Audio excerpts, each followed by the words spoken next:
2025-ci təqvim ilinin birinci yarısında 6 ali məktəb akkreditasiyadan keçirilib.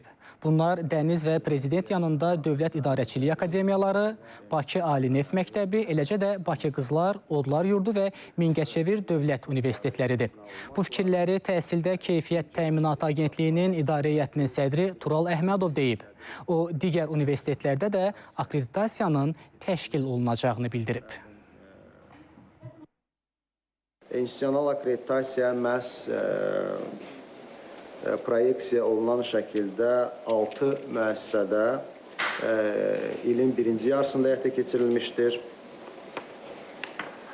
İlin ikinci yarısında isə məhz digər müəssisələrdə, yəni Aqrar Universiteti, Azərbaycan Dövlət Aqrar Universiteti, Azərbaycan Dillər Universiteti, Azərbaycan Texnologiya Universiteti, Azərbaycan Əmək və Sosial Münasibətlər Akademiyasında keçiriləcək, Gəncə Dövlət Universitetində təkrar akkreditasiya keçiriləcək və eyni zamanda ötən ildən etibarən Agentlik tərəfindən peşə təhsil müəssisələrində institusional akkreditasiyanın keçirilməsinə başlanmışdır.